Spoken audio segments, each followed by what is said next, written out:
po ang ngiti ni Father. Father, ilan ang sako? Iya, magandang ngiti. 69. 69 po, hindi pa tapos. 69 sako. Isang sako na lang po, 35 kaban. Ay, hindi pa tapos. Bawin-bawi, ang 6 na sako. 69 sako.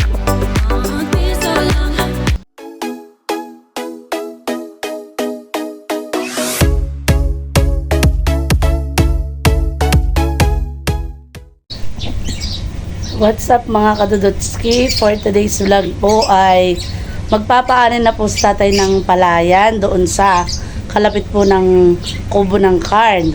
At kasabay po na yun ay aanahin na din po itong palayan ni na Ate Nels. Dahil wala pa po si Milot at nasa Tagaytay pa po sila ni Ate Nels, ay hayaan po ninyong i-vlog ko yung pag-aani dito sa kanilang palayan.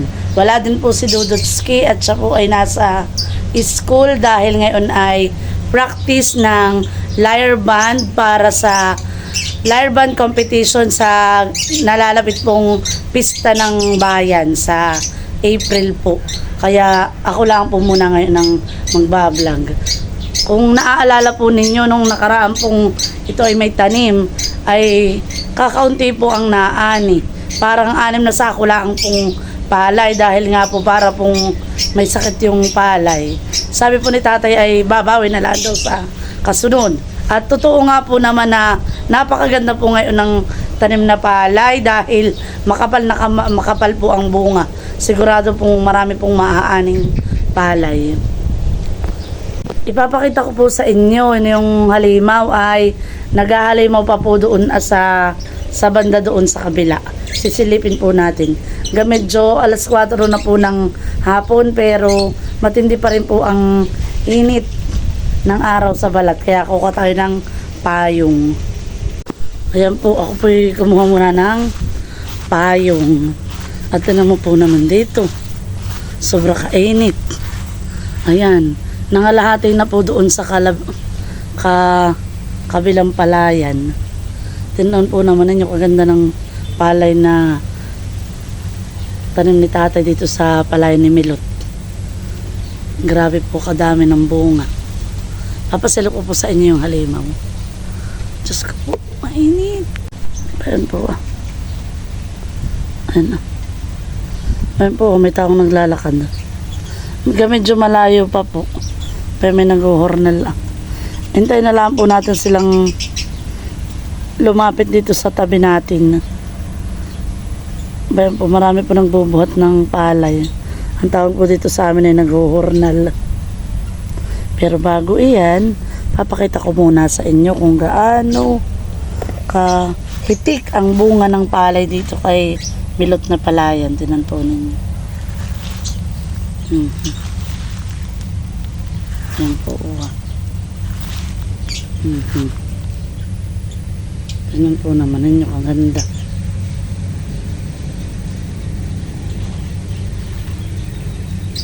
Yan po, yung natatanaw ninyo, yun ang madilaw na madilaw. Anahin na po talaga siya. Ayan, sigurado matutuwa si Milot. Saka si Kuya Emil. Sinabi ko po ito kay Kuya Emil, kanina po si Kuya na dito. Hindi na po niya naintay, takala po hindi tuloy. Kanina po tang umaga na ulan ay. Huwa po dun po sa bandang ayun ay may para nabara na, nahilig na yung palay. Ayan, oh. Nakikita po ninyo yung halimaw. Nakakadala na tang sumakay diyan at Makati.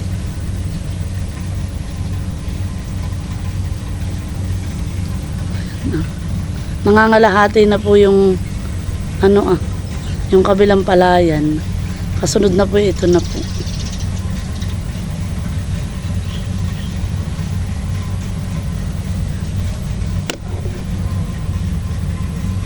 Update po, nakapayong po tayo at nagsisimula na ang paghalimaw sa palayan. Pwede po akin po ipapakita sa inyo. Ako po nakapayong pa rin at mainit pa rin. Yan na si Tuya Ming.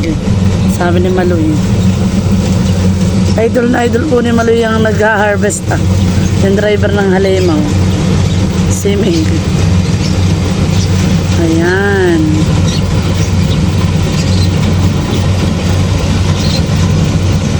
Ba't parang si Migay may pasahirong bata?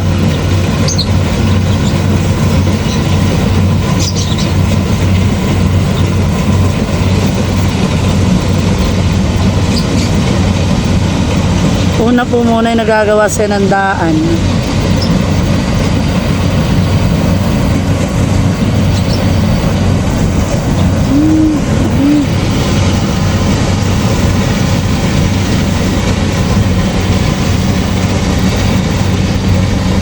Dito na po si Bossing.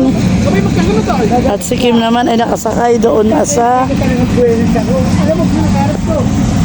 Halimaw. Sumakay po si Kim. Ayan ba na naman ang init.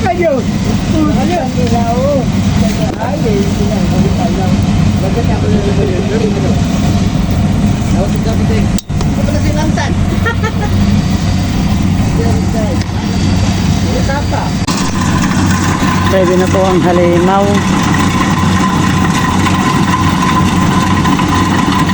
Nakasakay po diya si Kim.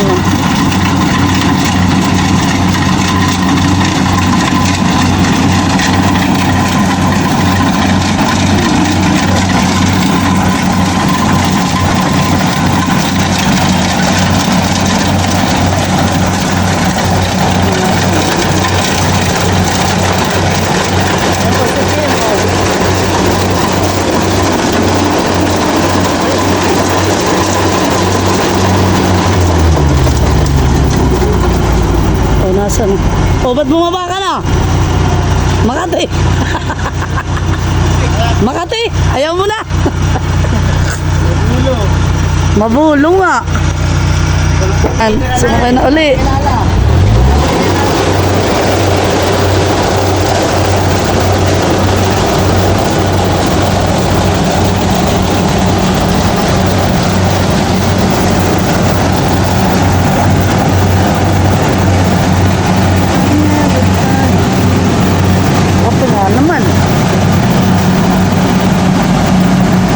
Ito po hinahakot sa aming pathway ang mga palay.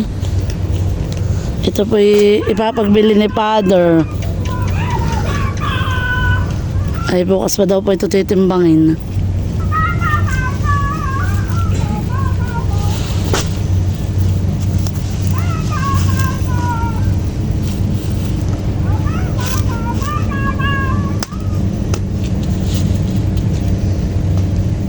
Ay bata. Ibig sabihin tatay, ilan ang kaparte ni Kuya Emil dito sa mga palay na ito? Ay, katlong parte. Halimbawa kang maka 60 sako. Kaya sila yung sa tubig at saka sa harvester. Tapos ay Sa kurana isang binig. tapos ay tatatluhin. At sila yung sa tubig. Anong tawag doon? Tersyo? Tersi. Ang tersyo bagay yung lahat ay gastos mo. Ay, bagay yun. Ano naman lahat ang gastos. Tawag daw po pala doon eh. Upay sa tawag lang. Tersyo.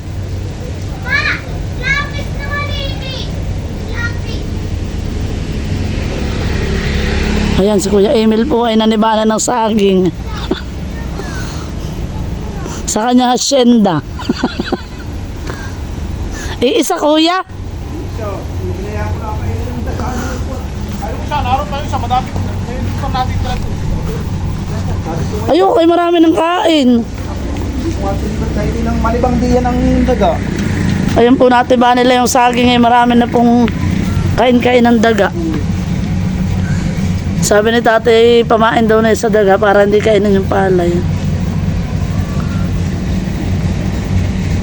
Sige po ang ngiti ni Father. Father, ilan ang sako? Iya, magandang ngiti. 69. 69 po ay hindi pa tapos. 69 sako. Isang sako na lang po 35 kaban. Ay hindi pa tapos.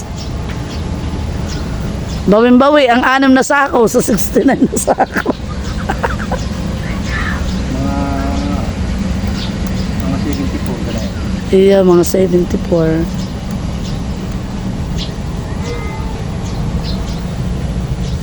Iya, pwede na ang may-ari ng asyenda. Si Kuya Emil. Nakita mo sa Edgar din, Kuya Emil? Hindi, bakit? Wala na yun. Baka na po. Tiyoy ka man na hinahanap ni Kuwan. Ni Tutoy.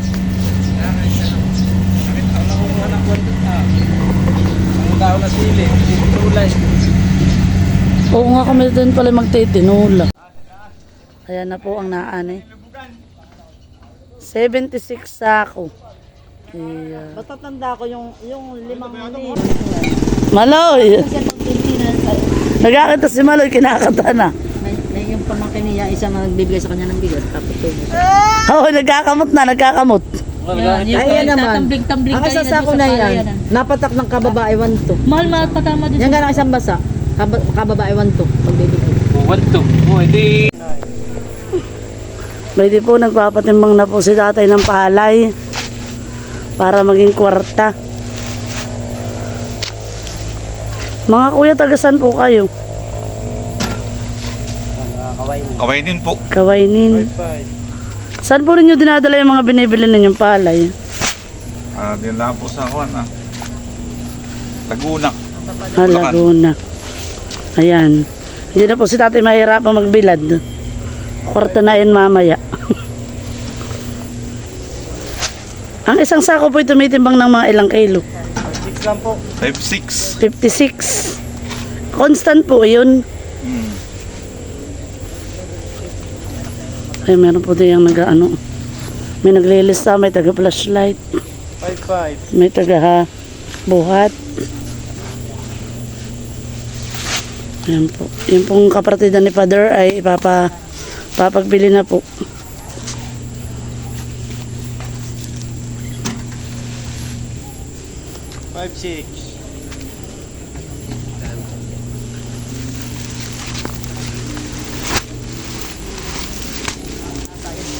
Kuya, yung puwit mo po sa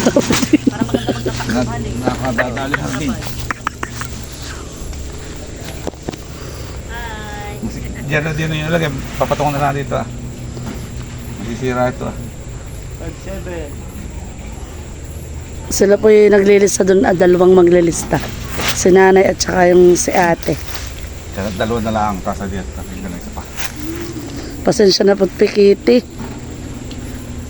Sisira ang hardin.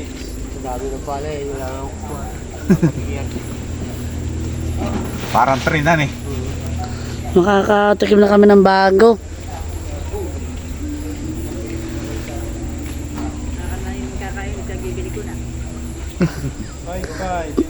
Ano daw kami iimbigas? Huwag magtitira ka ng kakainin natin. Wala na akong iigibin.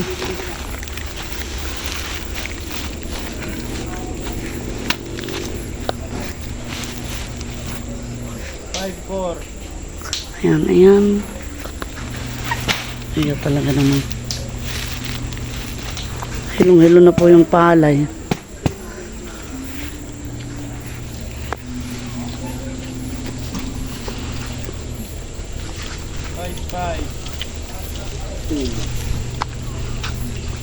Ay, nasa na tatay yung palay dun sa kali eh?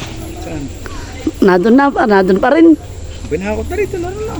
Ah, bayo na. Natira lang ko kay Ate Lita. Nasa katubig. Ah, hinakot nila. Binakot nila. Baka maglakad. Meron pa naman doon 16 piraso. Ito na natin ilagay.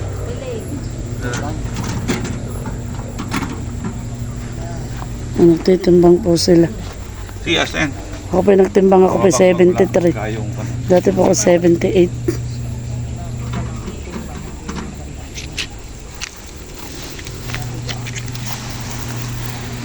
Gumuho 5-7. Guys. Ate, baka mabushot po.